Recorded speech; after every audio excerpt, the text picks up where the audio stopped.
एक बार एक गांव में एक किसान अपने दुखों से बहुत दुखी था। किसी ने उसको बताया कि अपने दुखों के समाधान के लिए गौतम बुद्ध की शरण में जाओ, वह तुम्हारे सभी दुखों का समाधान कर देंगे। यह सुनकर किसान बुद्ध की शरण में गया।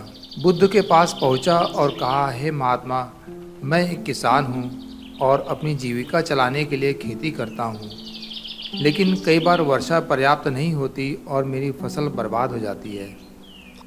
किसान ने कहा, मैं विवाहित हूँ और मेरी पत्नी मेरा ख्याल रखती है और मुझसे प्रेम करती है, लेकिन कभी कभी वह मुझे परेशान करती है, जिससे मुझे लगता है कि मैं उससे उकता गया हूँ और मुझे लगता है कि अगर वह मेरे जीवन में न होती तो कितना अच्छा होता। गौतम बुद्ध उस किसान की बात शांतिपूर्वक सुन रहे थे।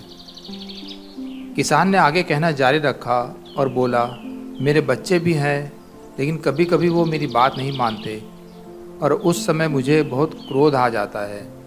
लगता है वे मेरे बच्चे हैं ही नहीं। किसान ऐसी ही बातें बुद्ध से करता गया और उसने अपने सारे दुखों को एक एक करके बताया। गौतम बुद्ध उस किसान की समस्याओं को सुनते गए।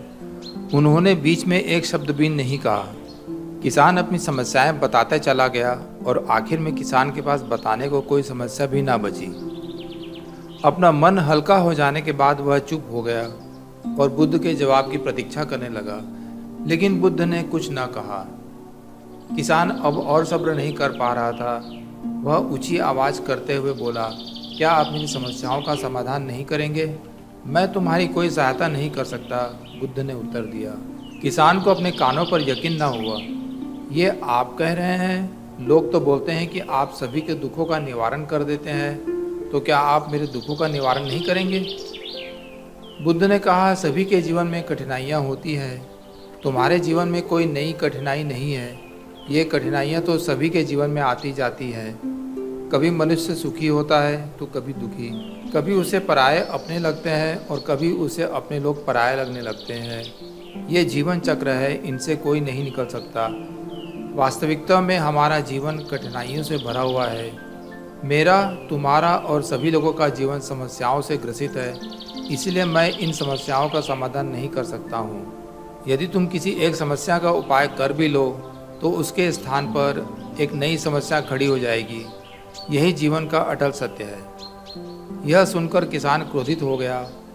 बोला, सब लोग कहते हैं कि आप महात्मा हैं। मैं यहाँ एक आस लेकर आया था कि आप मेरी सहायता करेंगे।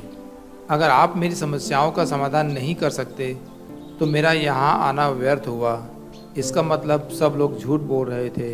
मैं बेकार ही आपके पास आया। इतना बोलकर किसान उठकर जाने लगा।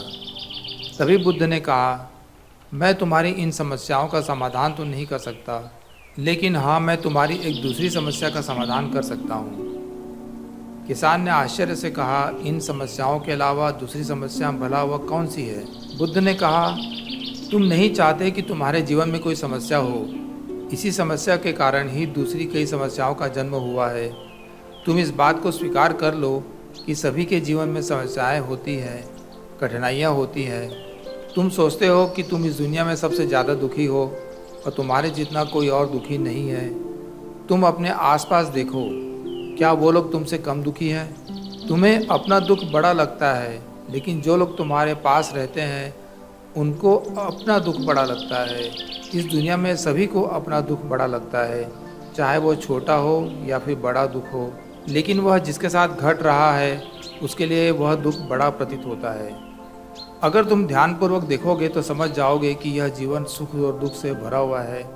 इसको तुम कभी नहीं बदल सकते हो, लेकिन हाँ, तुम सुख और दुख से ऊपर अवश्य उठ सकते हो। यह तुम्हारे लिए संभव है। सुख और दुख को हम आने से रोक तो नहीं सकते, लेकिन सुख और दुख का हम पर कोई प्रभाव न पड़े ऐसी व्यवस्था हम कर सकते हैं। और इसकी शुरुआत इस तथ्य को समझने के साथ शुरू होती है, हम कुछ भी कर लें, जीवन में सुख और दुख आने ही हैं, लेकिन हमें उनसे विचलित नहीं होना चाहिए। इसलिए आज से तुम यह चाहना छोड़ दो कि तुम्हारे जीवन में कोई समस्या ही ना आए, और तब तुम जीवन में आने वाले सुख दुख को स्वयं में समा सकोगे। तूफान के मध्य में भी शांत रह सकोगे और हर्षोल्लास के शोर में भी संतुलित रह पाओगे। किसान बुद्ध के चरणों में गिर पड़ा। वह समझ चुका था कि अब उसे क्या करना है। मित्रों, यह जीवन सुख और दुख से भरा हुआ है। ऐसे में यह सोचना गलत है कि दुख कभी आए ही नहीं। इस कहानी में बुद्ध द्वारा कही गई बातें हमें दुख से घबराने या सुख में अत्यंत उत्साहित होने की जगह एक संतुलित जीवन जीने का संदेश देती है।